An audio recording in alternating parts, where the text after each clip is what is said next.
Hello, everyone. Welcome to another episode of Let's Chat Reality. I'm Michael, here today to look back at Survivor 50, just concluded earlier this week, and doing a little season in review, look back at all the twists and turns and celebrity cameos, everything we got this season, and of course, delving into all the madness of the 3 hour finale that we had. And here with me today is the Duke of Deception, the leader of the Less Than Two crew. It's Pooya. Pooya, how are you? I am good. I'm happy to be here, Michael. I get to talk about Survivor, which is for me a more of a rare thing, but it's always a pleasure. So I'm happy to be here, excited to break it all down. I'm excited too. Now, all of our new guests on the pod, we like to ask the same question to start off. We like to get your reality TV origin story. So, what was like the one show or the one thing that you remember that kind of got you sucked into this crazy world? It's tough because for me, there was really two stages to this. So one stage was back when I lived in Dubai. There would be, we didn't have cable, we didn't have access to like recording everything. So it really came down to if there was a show on television, you wanted to watch, you had to tune in to watch it, right? And two shows stuck out to me that I did quite enjoy back then that were reality TV shows. It was The Amazing Race and it was Hell's Kitchen. We didn't have Survivor, we didn't have Big Brother, none of that. So those two I watched fondly, but like not as a dedicated watch. We would watch it here and there. So like if it was on, we tune in. Otherwise, I would not remember to watch it weekly. Then the in my when I got older, like around like 11th grade or so, end of high school, I got into watching Survivor because I needed I don't remember what got me into it specifically, but I downloaded, don't tell anybody, a couple of seasons Just at keep the this time. between us. And like you'd be surprised what seasons I was watching that brought me into the show. It was like Nicaragua and Redemption Island. It was Oh, like that good era. start. Yeah, right. So then I watched those, and then I went to university and kind of fell off of Survivor again. But then at that point, I discovered Big Brother about a year into university, so I started watching that. And then by the time I got back into Survivor, we were in Cagayan and then San Juan del Sur. So I've kind of found it back at the right time and got back into it at the right time.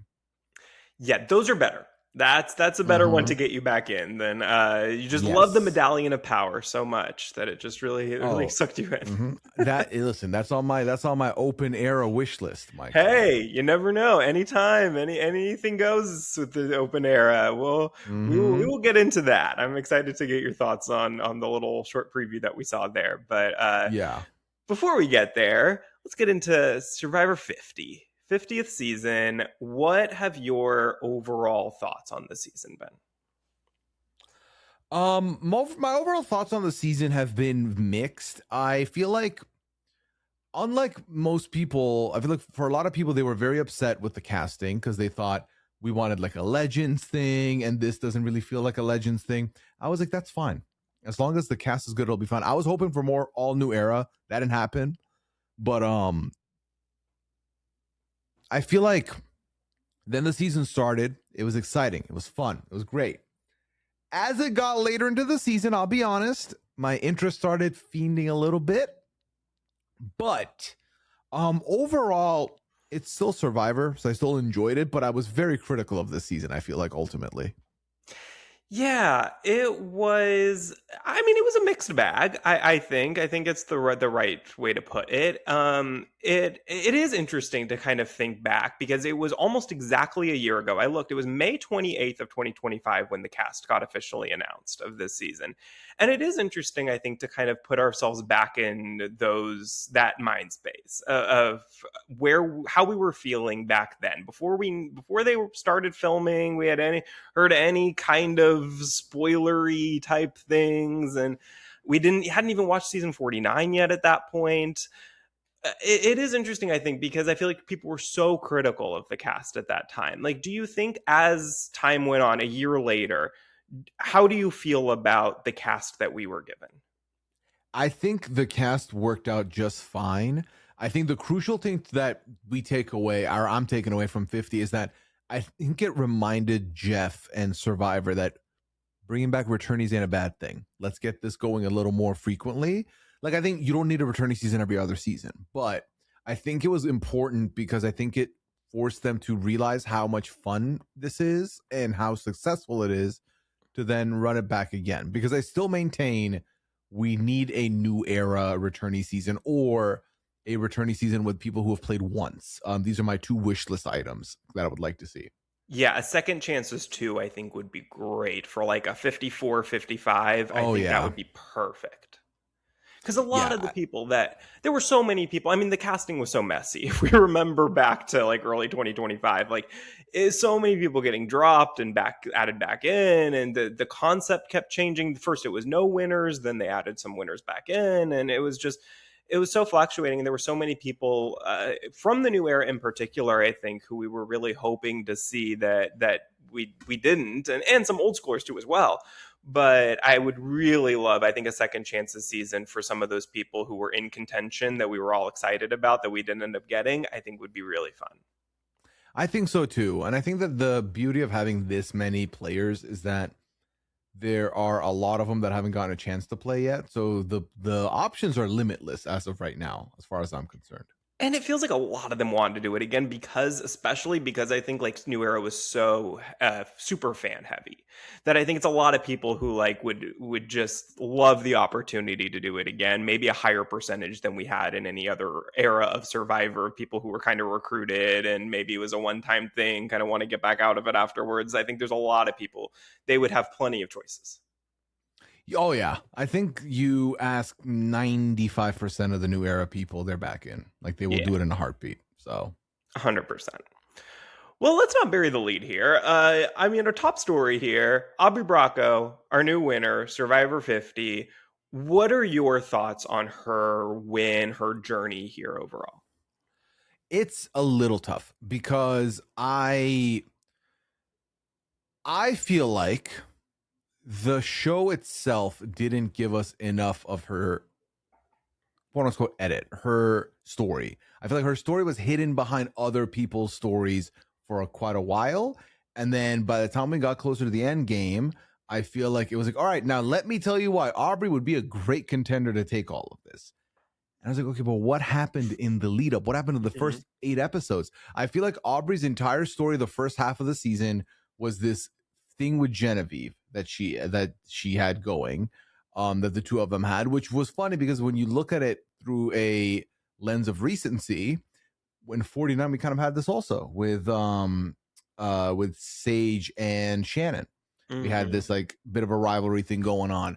So once that concluded, I was like, I don't know where this story is going to go for Aubrey. And I think it now that we've finished the story, it makes sense, right? Where it was like, oh, the targeting of Aubrey early on was a little bit more like, hey, we're not gelling, or like this is the option for us, but then she gets to stay safe.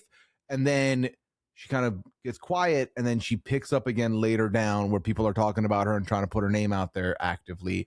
I was happy once we get to the final five. I think I was very happy with the Aubrey win. I think that genuinely I would have, there was only one person in the final five that I wouldn't have been happy with seeing win, and that person came in third. So it was fine. Yeah. Um, but no, I think overall as a winner for Aubrey, it's interesting because I always maintained Michelle won the season rightfully. I never was a Aubrey should have won or Aubrey was robbed. That being said, just off legacy alone and like her story alone, is kind of amazing to see her make it all the way here and win. I think that do we need to talk about also the last time you played mattering more than any other time you've played? Because how many times am I supposed to see a winner where their last appearance was their worst one and then they're able to like take it back and get there? So mix as far as her game, do I think this was her strongest game that she's played? No, I wouldn't say so, but I think that that doesn't matter. I think that doesn't matter. And I think that as far as a winner in the going into the winner books go, I'm very happy that Aubrey is now a name that we can add into that mix. It is also just the timing of it is so wild that it was almost 10 years ago to the day that she lost in Go Wrong. And now a decade later, she gets to reverse the curse, I guess, as the episode was titled, and and she ends up winning. And yeah, so you think Ko Wrong was her strongest game, I would assume, or game changers? No. Yeah, It was Ko-Wrong. It was yeah, Ko-Wrong. Yeah, I think it was Ko-Wrong. I think that obviously she has her lowest low when she goes out with an idol in her pocket and Edge of Extinction. yeah, Um, but yeah, as far as this game goes, again, it's like I'm not even saying her game was bad this time around. It's just that a lot of other people's games were highlighted more, so therefore they seemed that they were bigger. For all I know, that's not the case. We can get into it, like, down the line once we hear some more from the contestants. But for sure, in the final three, there was no doubt in my mind who had to be with the winner, like who was the rightful yeah. winner. And I So, think that this finale would have been so much more interesting if we had heard more from Tiffany the first half of the season and we thought that she was actually in contention based on the edit, that she could have won, mhm. because I think that she is the other one. And, all due respect to Jonathan, I think he played a good game, but I think Tiffany, if we had seen more of her in the first half, I think that we would have been like, well, do we think Tiffany's going to end up pulling it out here? Or do we think it's going to be Aubrey? And it would have been a real kind of battle up until Tiffany, of course, departs early in the episode. But at least going into it, come like all week, we would have been discussing like, which one do we think it's going to be? But because we saw so little of Tiffany, it was kind of like they wouldn't make her the winner and we wouldn't see her until episode 8. Yeah, I think that's the other thing also is, for me, I feel like the show went out of its way to give Jonathan a very favorable edit and a very deep edit, of which the likes Aubrey doesn't see this season. And then I think that it ends up making it so, and I'm seeing, a lot of the fallout on socials, a lot of Jonathan was robbed. And it's like, you're feeling this way because you didn't get to see Aubrey's game. Like, Yeah. we have watched enough of these shows to know and understand what the type of game Aubrey played.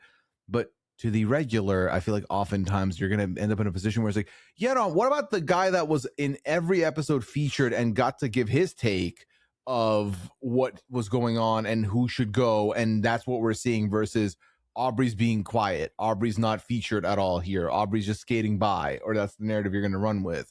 So I think that was tough. I think that was a very tough thing as well. And like, I'm not saying that you should heavy-handedly give the winner like more footage, absolutely not. But I think that when you start framing things a certain way, it elicits a reaction that maybe you're not going for. And I think that there's something to be said about the idea that Aubrey gets to the end here and does not have as strong of a view as Jonathan. Hell, I think even Joe may have gotten more content than her at certain times. Rizzo definitely did. I think Tiffany is arguably the only person that underneath Aubrey is getting even less camera time. Yeah, it's rough because I think they do that a lot of times to the female winners, unfortunately. And I mean, Mm-hmm. look at Erica in 41 is probably the most recent big example of that, of just a winner who we saw so little of. And I'm sure Erica played a phenomenal game, but I don't remember a lot about it because we just didn't see a lot of her. And so it just kind of gets forgotten. But I'm sure Aubrey, there's so much more, and especially in like the first half of the season that we didn't see. And I hope that we get a deep dive from her soon so that we can hear more about it. But it's going to always be, I think, as time goes on, especially, that we're just going to remember Aubrey as like, oh, she kind of came out of nowhere and won. Yeah. Like I said, I think that for me, now that we have the full picture, I can definitely see the through line of how we got here, but it was very silent in the background. Maybe this was an active choice because of how, maybe it was an overcorrection, Michael, because I feel like 49 was very heavy-handed in Yeah. telling us exactly who was going to win from so early on, that this one kept it a little bit vague, which I will say ultimately I wasn't mad at, because as someone who cannot help but read into these things and piece things together, and I live with someone who loves to complete that puzzle more than anybody in Liana, it was fun not knowing who was going to win. It was fun having to eliminate people as we went lower, and then still being like, well, I don't know who's going to get this. It wasn't really until that split where Ozzy leaves where I was like, oh, I know exactly who's about to win this season. Mhm. But until then, it was very unknown for me. And I want to talk real quickly about Tiffany as well, Yeah. where I feel like it's a shame. I think Tiffany comes into the season as the biggest why is she here person. The amount of, because again, this goal goes back to everyone expecting legends or wanting it to be like all like big names. Tiffany was the name they'd pull out and be like, why is she here? She didn't even do well on her season. Why is she here? I was first of all happy to see that she proved exactly why she was there, but it's also disheartening that for someone who potentially was the final boss for these people, not featured as heavily as she should have. Not anywhere close. I mean, I think the last maybe 3 or 4 episodes, we did get a good amount of Tiffany, and she really started to emerge as a threat and as a real player this season. But the first, I would even venture to say more than half of the season, we saw Mm-hmm. so. I mean, like people were, the big joke of the season was that Zach Brown got more confessionals than she did, Yeah. and it was true. And in that episode, and it's just wild that for somebody who makes it so far and who was such a contender to win, seemingly, like everybody was so worried that she, if she gets to the end, she's gonna win. She's the biggest threat there was in the final five. And for somebody like that, you would think that they would want to show us more of it so that when we get here, it makes sense and we're rooting for her. And I mean, we were rooting for her, but like, I think that we would have been really debating, like, does she have a better chance of winning, or does Aubrey have a better chance, or like, and we just knew that she probably wasn't going to get there because, unfortunately, of how little we saw of her. Yeah, I think that, that might be the tougher thing for me to stomach than a slip up at the reunion, or lack thereof, that gives We'll us a get there. result before a commercial break. Yeah, exactly. Yeah, no, to me, ideally there's more balance. I feel like this happens with about every show anyway, where you do, and we have 90-minute episodes now, so you could add more. How many times are people going to critique the fact that you could just remove this journey and give us more camera time with everybody? With camp life, you usually get more of a fleshed out story from that, but especially when the person's going to make the finale. I feel like at that point, at least give me some. Make me Mhm. feel like there are contenders here, because I think Joe was so not a contender for me for a while. And then Tiffany, like you said, that amount, you're not going to basically purple your winner on in all returning seasons. That's not going to happen. So it really left us with three options for me. And one of them I could tell was being, the story was a why this person's about to lose and you're going to be upset about it person with Jonathan. Yeah. So for me it was Rizzo or um Aubrey, and it wasn't going to be in the cards for Rizzo. Yeah, I didn't get a winner's edit from Rizzo, and I didn't. I would have been so curious to see him in front of a jury because we didn't get that in 49. Just as we were just as close there as we were here. Mhm. But I don't know that the jury would have wanted someone from season 49 to represent season 50 as a winner. I just don't know that, like, I think Rizzo, unless he played like the best game in the world and had all these moves, and it was just such a clear, like, higher tier game than the other two that he was up against, which maybe if it was Jonathan and Joe next to him, maybe he squeaks out a win there. I could Right. see it, but I honestly don't know if Jonathan would have maybe won that. So I just don't. It would have been a tough sell, I think, for some of these older school players to want someone from season 49 to represent them. It's a tough ask to have someone you did not met before Right. become and come in and take that spot. But I do think that that's exactly why you have your Jonathans and your Joes making it to the end. Everyone's like, this could be my ticket, like, because I think that ultimately someone like Aubrey, for example, she can sit next to a lot of people and get the win, but Suri can sit next to anybody and get the win. But then Ozzy can sit to some people and get the win. For some people, the window is smaller and smaller of who you can win next to. I feel like in a world where Jonathan and Joe were looked at as the universal guaranteed win, that's why Rizzo's trying to get to the end with them. Although I think Jonathan versus Rizzo would have been interesting, I don't think it's as clear as Aubrey winning. It could have been even closer. I think we've never gotten to see it, and this is why I wanted it. I feel like an impassioned Rizzo could move it, could make it happen. I really could. I think he would have done a really good job. I think he would have had a good speech. I feel like he loves, I mean, we saw it last season more than we did this season with all the theatrics with his idol and everything. Like, he Mm-hmm. loves to put on a show, and I think he would have had a great impassioned speech. And I'm sure he's been thinking about it since before he even came out on 49. Like, he knows exactly what he wants to say, and I think he would have put a really good fight up. And I was really hoping to see it. Bummed that we had to lose him even earlier than than he would have. We would have known we were losing him. But I guess we're talking about Rizzo. Let's talk about that moment. Mm-hmm. We saw Jeff, of course, accidentally reveal right before they showed fire making that Rizzo was going to lose fire making. What what did you think when you saw that? I couldn't believe it. I genuinely. So he brings out Rizzo, and Liana and I were like, well, that's a weird choice to bring someone out before fire making. Why not wait till after? But then the whole time I was like, well, okay, maybe Rizzo does win fire, even though I do not see him in the final three.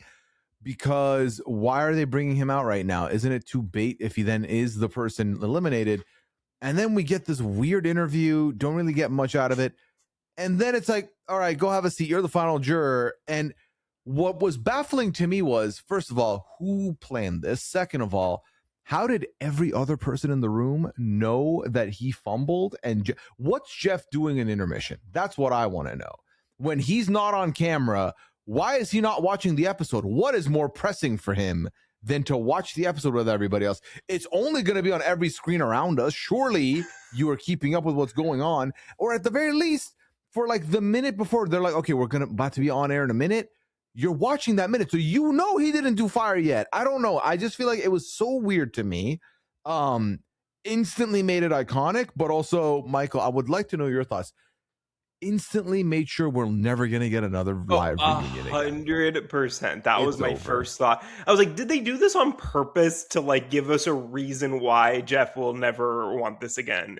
And but yeah, Sophie Bellardi, I think, posted in Chat BCC, I believe it was there, where she was like, I can see that Jeff is not watching the episode during, like, as it's airing.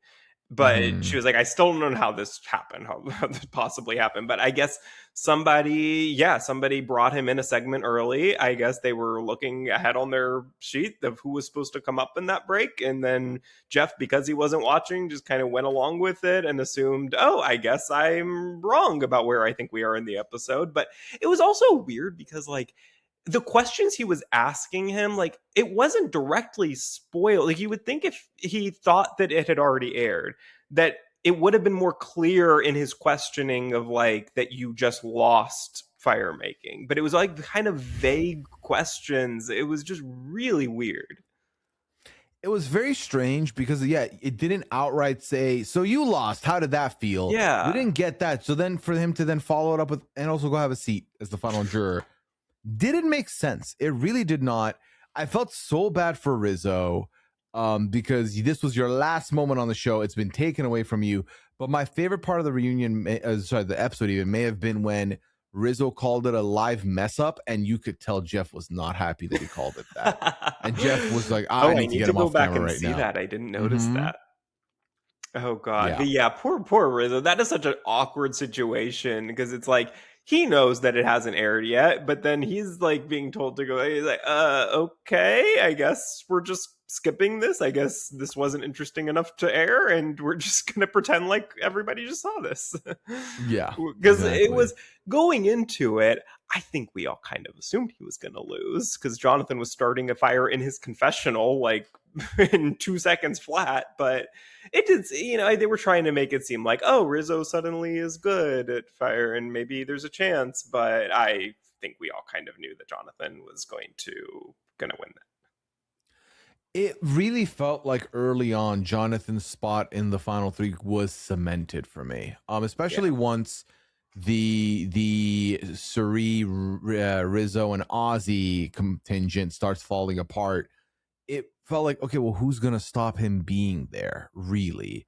I do love the narrative that our two people who lost to fire got to face off. Hmm. But then when you're watching Rizzo not even be able to put a fire together, and it takes, you know how funny it is that Joe wants to be in the final three with Jonathan, but still can't help himself and still helps Rizzo.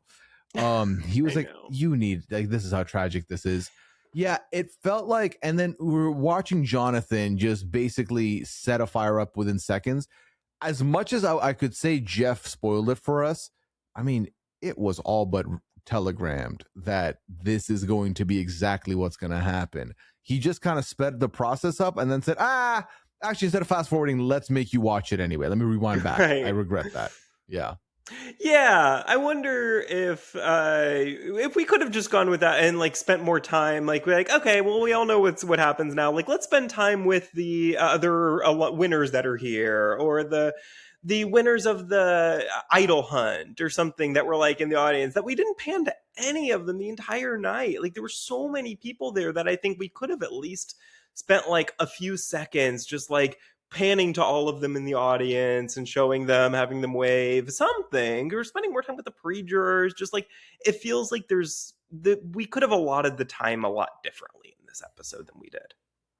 Yeah, I think that definitely the allocation of time could have been used better. I think for me also, very interesting that for the last 9 seasons, we have ended every season the same way, which is the votes are read.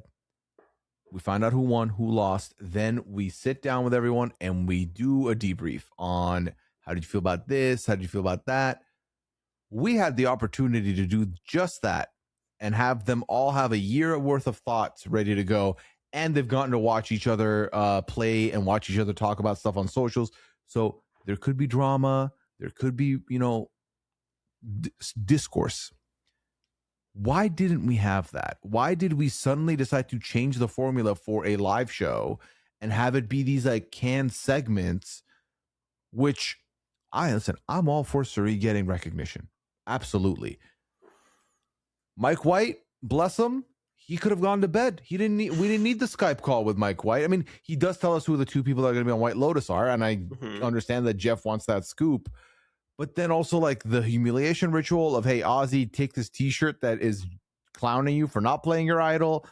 This could have all even been done whilst the reunion was happening after the episode. I feel like it broke the pacing of the show up for me in a way that I don't enjoy. I would rather we just stay in, I was about to say present day, but stay in the era, the finale, and then get to the modern day after to read the votes and then go from there. Yeah, I agree.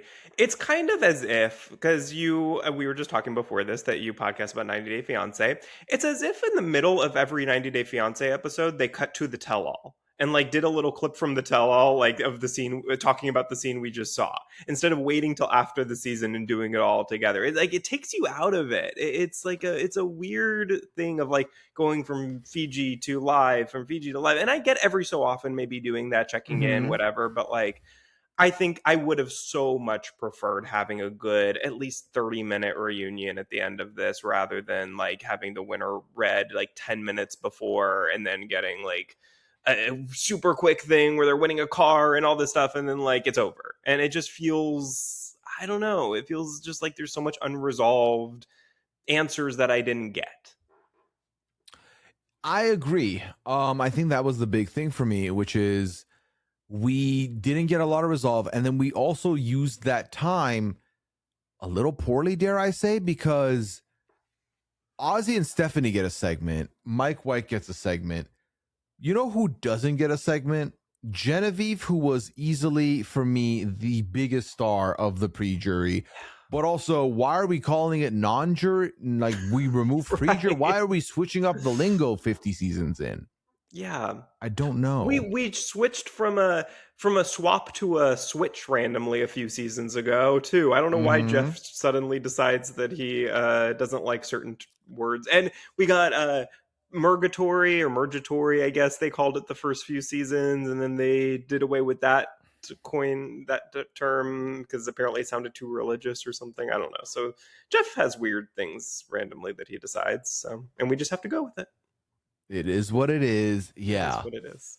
Yeah, I feel like that's it's very interesting though that first of all the lingo chain, but then again, yeah, I feel like this was a cast that you put together that had a lot of interesting stuff. You had someone from the first season ever become the first boot of this season. We don't hear from her at all. Um Kyle, who got medevaced, a winner who had a prophecy. I hope one of you win it. Aubrey wins it from that tribe. We could have talked to him. Q is a big character, very funny. Why didn't we get to talk to him? D, from winner to first juror, how was that journey?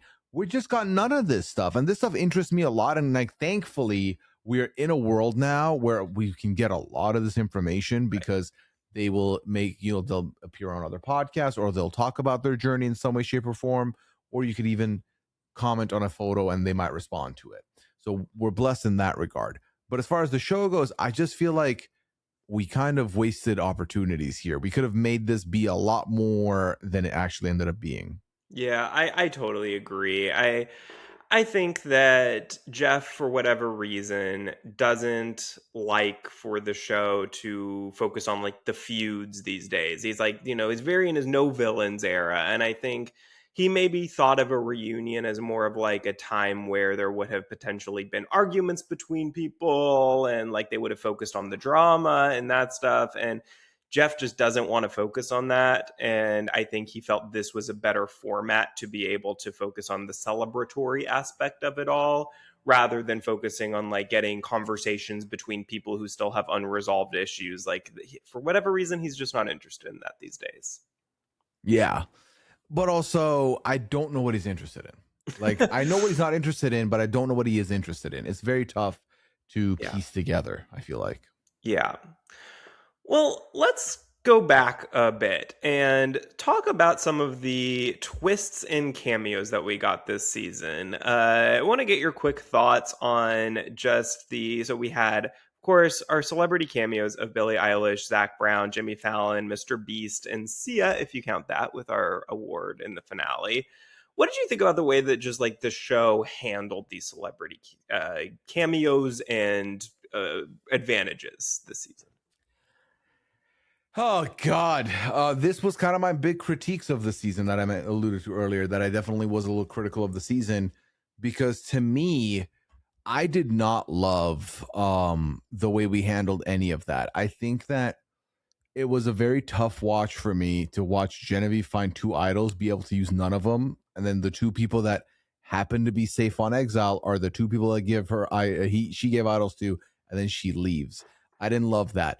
I don't love that we are still taking away people's votes as punishment when you are keeping these tribes small and then you're making them have even less agency than they could have had.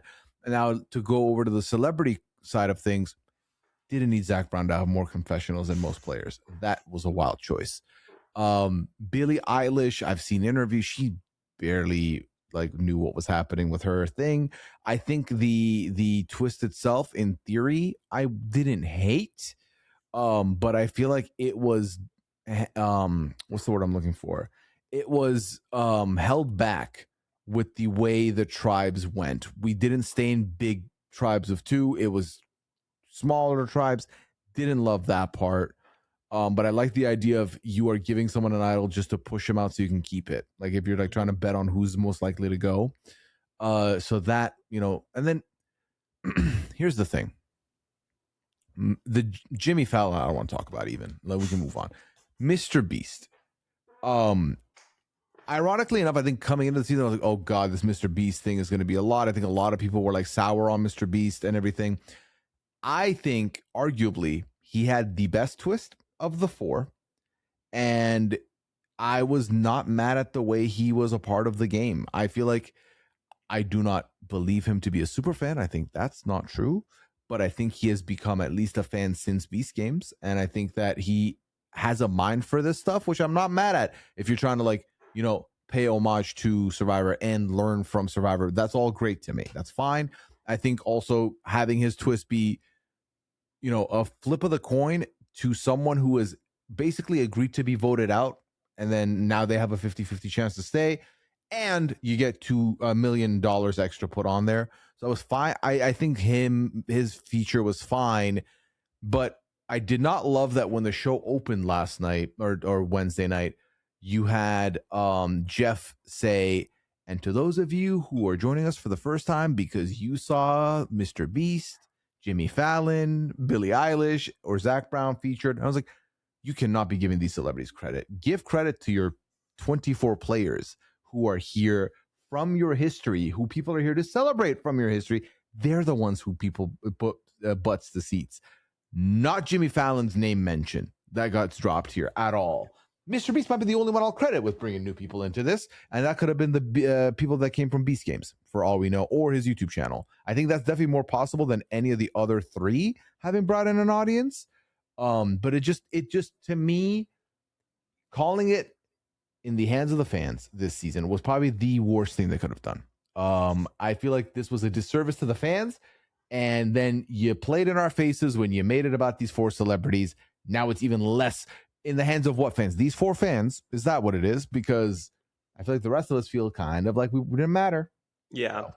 No, I totally agree. I was going to bring up that what he said at the beginning. He was in the first like 30 seconds of the episode that he mentions that. And I think not only did he do it then, but he also did it at the beginning of the tribal, the Mr. Beast tribal, where he was like, look how Mr. Beast coming in is making all this gameplay so interesting. And it's like, no, that's not why it's interesting. It's interesting because the dynamics of this tribe are interesting and these players are making it interesting. And it's just like crediting the wrong people, and it just shows what Jeff's mindset is these days in producing this show.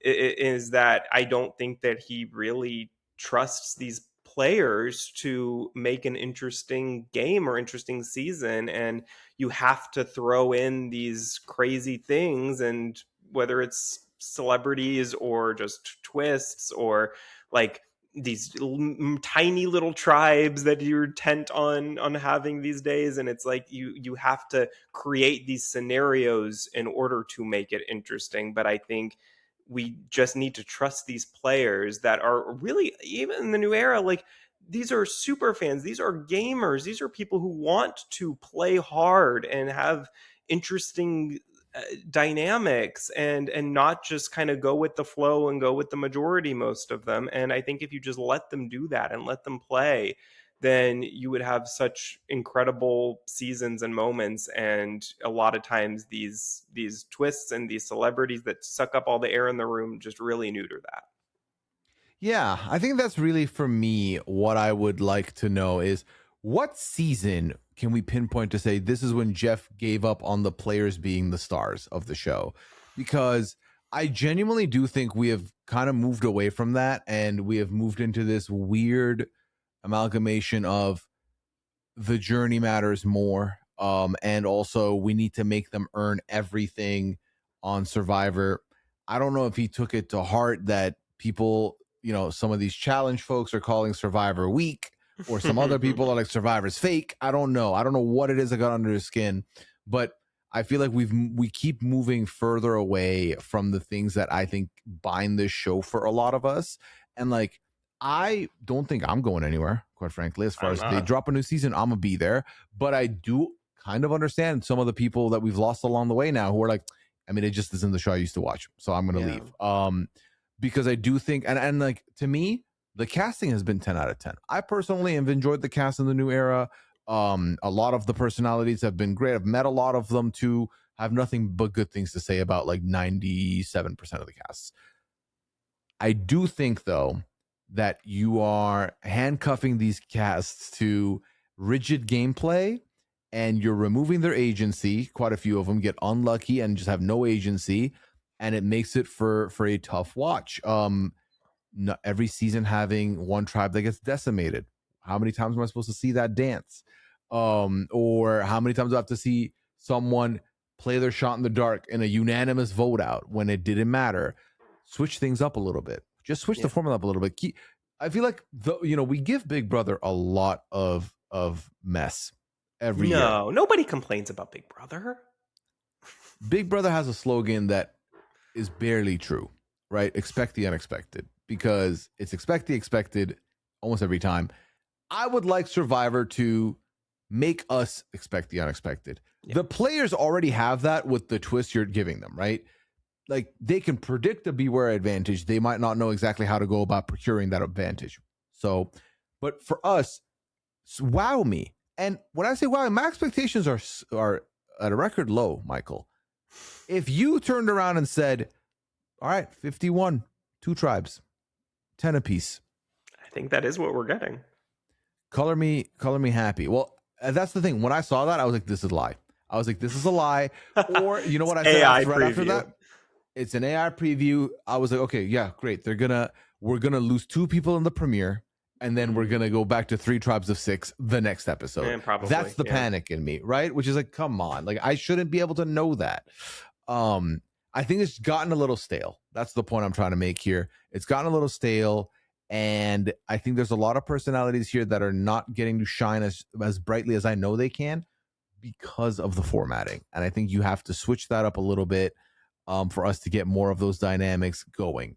I think that something that I've seen be a part of discourse even more and more every passing year is how Australian Survivor is kind of like the new original, because they're keeping the original recipe of the past, and we're getting to see that now. Granted, there's a couple of differences. First of all, 24 cast tribes, 24 cast every season, but then also like triple the episodes that you get from the US. So naturally, you're going to get a lot more content, and you're going to learn about the people a lot more. But I think that what is true there, to me, it ends up being all about the personalities. And I think that's what we're missing desperately here, especially because I know we have those personalities on deck. We're just not using it because we're using that time instead to focus on one person who is running back and forth, filling a cup with water to get this hourglass to get out of this shield, so that you can take the hourglass and then lose it and lose your vote. I don't need that every episode. We just do not need that. Yeah, I think I agree with pretty much everything you said. I mean, I think that the new era was great in casting. I think that they need to keep that casting, which not everyone would agree with. People are tired of the super fans and they want more recruits and whatever. But I like the super fans, or at least having a good amount of them, because I think, and this is the problem with Big Brother, I think a big part of the problem is that Big Brother recruits most of their cast these days, especially. And so the problem when you do that is that the gameplay can never evolve because people are making the same mistakes every season, which can be fun, to watch a few people make mistakes and whatever and not be so game body. But I think it's fun on Survivor to be able to have people learn from the previous seasons that they've seen and try to reinvent new things, and they can keep up with the twists and everything. They know what the game is, and so you can allow the gameplay to evolve because of that every year. But I think the problem is that the game itself, because Jeff has become the sole opinion in the room, it feels like we know what he likes and what he doesn't like. And so you get kind of just this carbon copy every season of the same thing because Jeff is doing what he likes and it works for him. So we're just getting the same thing over and over again. And I think if you had more opinions in the room and people thinking of new out of the box creative ideas, then we could get at least every 2 seasons. Like, maybe you do one big evolution of the game once a year and then have that for 2 seasons, let it settle a bit. And then the next new 1 year later, you kind of add something else onto the game and let it evolve a little bit more. And then like throughout the 40s, we could have seen a much bigger evolution of what Survivor is. And I think that could have been fun. And unfortunately, I like the new era. I have not. I think I'm more positive on it in general than a lot of people are. But I do think that I hope that in the 50s, and it does seem like they're making some changes, which seem exciting. But I do hope that we don't just get the same, like whatever is in 51. I hope is very different than what is in 59. Yeah, I do agree with that. I feel like variety is the spice of life. And I think at the end of the day, I would like to not be able to predict what direction we're going with everything. And I think that that would be nice. Now with this new thing, which by the way, I don't know how, if as a society we've decided what we're gonna do. Are we just gonna let Jeff make us call it the open era? Um, because I don't know how I feel about that quite yet. Yeah, at least he gave us a name. Like, I think we were all kind of like, do we call it the newer era, the newest era, whatever? At least we have something to go on. And if it doesn't feel right, then we can change it. But I feel like we can at this point just call it the 50s, the 60s, the 70s, and so yeah. on. Like now, we can easily do it that way also. But listen, so open era. If we're going open era here, and that the claim is that every twist is available, make it every casting twist available. Make it every theme available. Mhm. Like you said earlier, we would love a return of second chances. I think that would be phenomenal. If that is going to be something that could happen, I'm all in. I'm all in the open era, switching things up. But if the open era is just more twists and they're going to reintroduce older twists, I don't want that. I don't need someone saying a phrase to then get a beware advantage to then get a nullifier or whatever we're gonna do. Like I don't need all that mess. Yeah, I have mixed feelings about it because I Okay. think that I would like if there were like one you don't know what's coming. And I like the Mm-hmm. idea of that you don't know what you're going to have to do to get an idol. You don't know Mm-hmm. what advantages are going to be in play, or like I think there is something fun to that can keep people on their toes, keep us on our toes, and give us something different every season. I worry what twists those are going to be. I don't need a Tyler Perry idol in play. I don't need a hourglass in play. There's a lot of things. I don't need do or die. There's a lot of things that they have tried that have not worked. That I am a little bit afraid that maybe Jeff doesn't realize that they didn't work, doesn't remember that they didn't work, and that worries me. But I think there's potential here. I just hope that they do it carefully. I agree. Proceed with caution. And hopefully you can just, maybe you can Goldilocks it a little bit. Yeah. You can switch up. There is no reason why you have to run it back to back. If it doesn't work in 51, scrap it for 52. Do something different for 52, or make it less, make it more. Find the middle if you can. The last thing I want is a rinse and repeat every season. Right. And that is, to be fair, and what gives me some hope is that they kind of did do that in the 40s, where like 41, they added Mm-hmm. all these new things. And Yeah. some of them didn't work. Some of them did. Most of them were brought back for 42 because it was filmed right after, before 41 Yep. aired. But by 43, they did kind of scale it back. And then in 45, 47, it kind of seemed like they started to scale back things more and more. And then I actually thought the 49 was the best formatted season of the new era, because the Mm-hmm. journeys finally seemed to work. They fixed a lot of the issues. Like, it was a normal merge for the most part. They didn't call it that, but it basically was. Like, they kind of really did bring it back in a lot of ways, and fix a lot of the things that people were complaining about. So I think there is hope that if they try a bunch of new stuff in 51 and then it doesn't work, maybe 52 is going to have the same issues because we won't have seen it yet. But then maybe by 53, they'll kind of tweak and fix whatever didn't work. Yeah. I'm excited. I'm excited to find out, though. Look, we love Survivor, and even Survivor that we complain about is better than no Survivor at all. So Yeah. I mean, we're on the same page. Listen, we'll be back. When there's a new season, we will be there. yeah, And I think that for me, I'm always hoping that when there's critiques of the show, it's not seen as hatred for the show. Because some people I do think exactly. genuinely do hate it. But for me, I'm like, I just know what this can be and what it has been. So, like, this is where my opinion is coming from. It's not from a place of malice. It's from my personal opinion of how I think things could get improved or better. Exactly. Well, back to 50 very quick. What do you think that season 50 of Survival will be remembered for? Jeff's rapping, first of all, because you I can't forgot. I unhear almost that. forgot about that. Wow, how Oof. could you? I It was a watched it moment. live in LA at the Hmm. RHAP show. Oh, you got to watch that in a room full of people? Yeah, I I don't know how you did. forgot. I watched it Thankfully, the alone, video of and it had leaked, or not leaked, but they had oh, posted it it was earlier they that put it day. So out we already. knew it was Yep. coming. So it wasn't a shock, but it was still quite something Brace to for watch in a impact. crowd of 920 people. Yes. So I do think so that I think the live reunion fumble is another one. Christian Hubicki pooped his pants. That's another one. That was the Um, same episode as the rap. I think that I think Suri successfully playing the extra vote. I think that's a moment as well. The auction. I think the entire Mr. Beast episode, auction episode, whichever way you would like to brand it, I think it'll be remembered for that.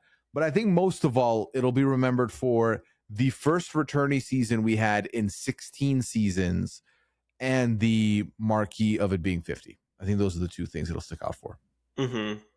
Yeah, I think that the most memorable moment that I think people will look back on is the Mr. Beast coin flip. I feel like that is like when you think of season 50 in a couple years, I think that's the first moment that you're gonna think of. And it was a very exciting moment. And I think that's more because if when I think back on season 40 to compare it to that, like maybe Adam's podium idol is the first thing that you think of, but like there's not a ton of like big moments from that season. And I do think that season 50, for all of its, flaws and whatever, I do think that Mhm. there's multiple big moments that will be remembered.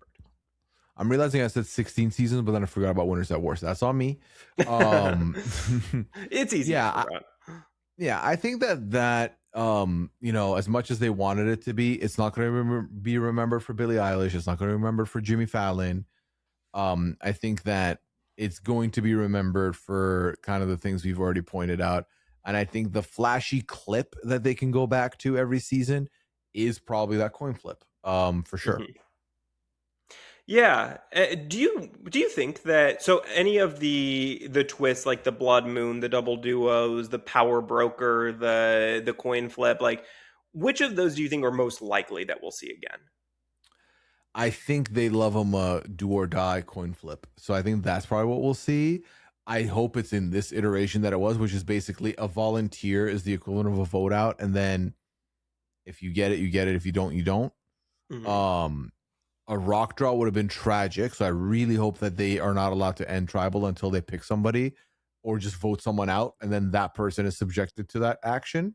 Mhm. Because I do think the psychology of deciding who to vote out in that situation would be fun because it's like, okay, well, I would like for this person to go, but this is the last person I want to have an idol in the game and to stay in the game. So then do you vote the second person you would like to see go or whatever? So that I think I could see. And if they do it in that manner, I would be very okay with. Um, the blood moon, I don't know if we see that again.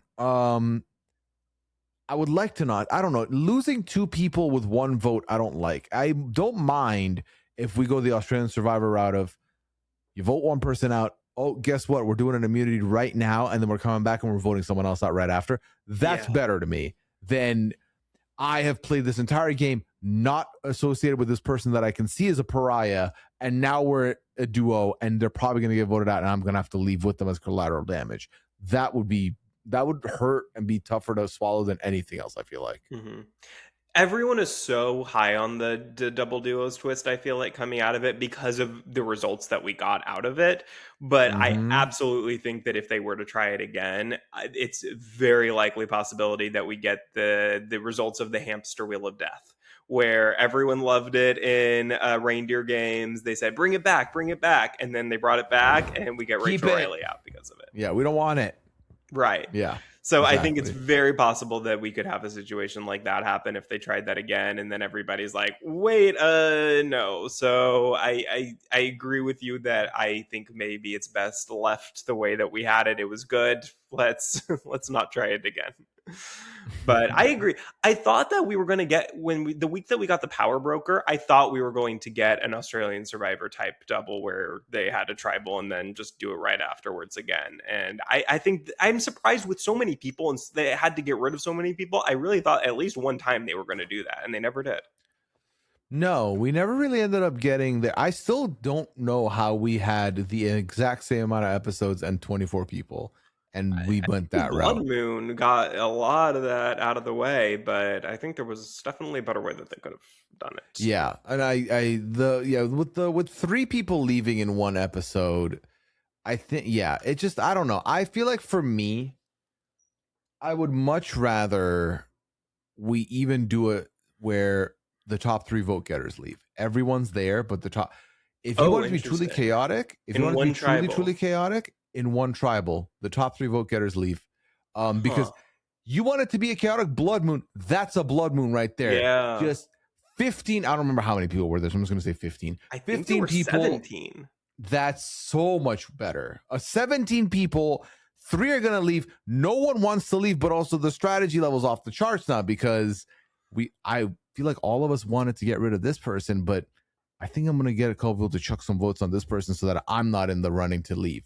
I think it makes some results surprising. I think that would be the right level of chaos and also result versus there's 3 tribes of 5 and one person's leaving from each 5. Oh, did you end up in the group where there are 4 allies and you? Tough. Very tough. Or what if they did exactly what Australian Survivor did this past season, where they had that tribal where 3 went to Redemption Beach? The top 3 vote getters went to Redemption Beach, and Yes. then one of them ended up coming back. Or how did that work? I don't even remember. But it was something like that. I think that would have been interesting. Did the winner come back with an advantage? I don't think anyone left. That Oh, was different. yeah. Yeah, no one Did left. nobody No actually one leave left. from that? Yeah, I guess you're Mhm. right. Yeah. Well, Yeah. they could have done it in that way because we have to get rid of so many people. They could have done it in that way where like 3 people went to like Redemption Beach type thing, and then one like they compete in a challenge, and then one of them comes back, and that way you get rid of a couple people that way. And it's not. It seems fair because they had another chance to also save themselves, and I think that would have been a maybe better way than they did with Blood Moon. Perhaps. But we will see. I think overall it was a fun ride, season 50. For all its ups and downs, I had so much fun just like even just with the community, it was fun, and it felt like even when there were maybe times where we didn't get exactly the results we would have liked, it felt like everyone was kind of in it together. And I like when the fandom isn't just like totally like split into like 2 camps and everyone's fighting each other. It felt like we were all, for some reason, it felt like everyone was kind of in this together this season, which is always more fun. We were locked in this season. Yeah. I think that when everyone's on the same page, it definitely enhances the viewing experience for sure. I think that you can still, and I think this season had it best where you could easily be rooting for 5 different, like 5 of you are rooting for 5 different people. You all ended up kind of with the same opinion on some of the stuff that was going down with the twists, with Yeah. the turns along the way. And yeah, I think ultimately this was a fun, like a fun popcorn enjoyable season.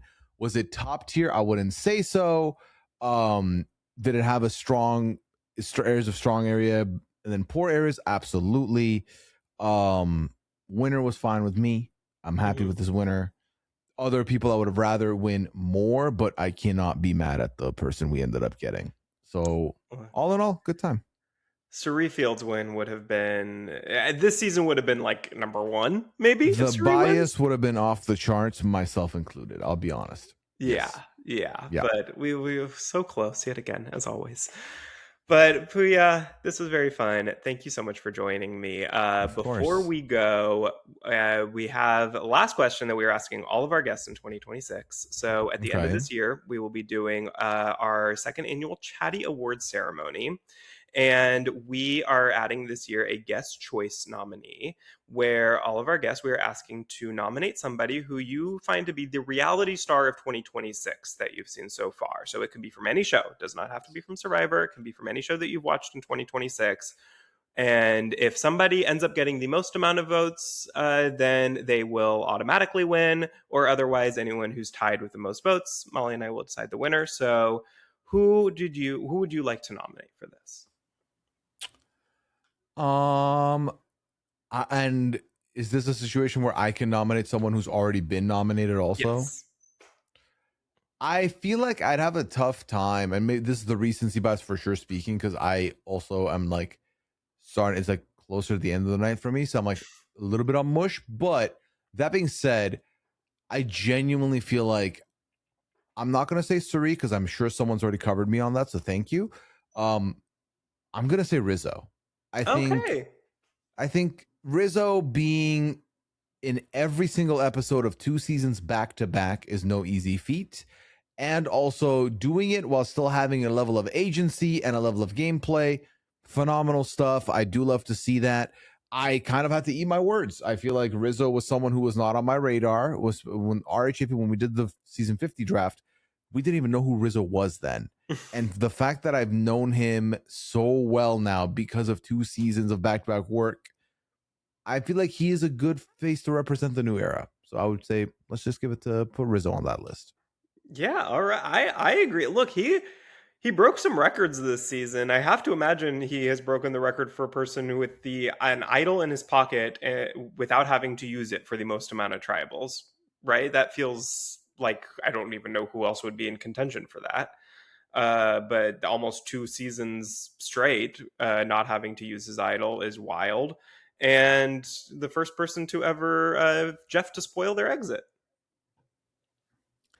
It's a lot of firsts. And And probably more than I'm yeah. not thinking of, but yeah, look, I support it. I think that Rizzo has been very, very fun to watch both seasons, and I think he'll be back again. I don't think this is the last we see of Rizzo. No, I really don't either. Yeah. Well, Pooya, thank you so much for joining me Of today. course. Very fun to chat all things Survivor with you. Anything you want to plug? Where can our listeners find you on social media? Just find me on all socials at Pooyaism. Find my Twitch, twitch.tv/Pooya. And just those two will find you. You'll get to all the podcasts I do from there. You'll be all set. All right. Well, thank you guys so much for listening or watching on YouTube. We will be back next week with a draft update. We are going to look back at our predictions from preseason with our friend Matt Scott and go through all of what we said preseason and see how right or wrong we were, Ooh. which will be very fun. I'm looking forward to watching that podcast back. And we will, that will be the end of our Survivor 50 coverage, but we will then be back for Love Island, Big Brother, all fun things coming up soon here. So be sure to stick with us for that and follow us at Let's Chat Reality. Subscribe wherever you get your podcasts, and we will chat with y'all next week. Bye, everyone.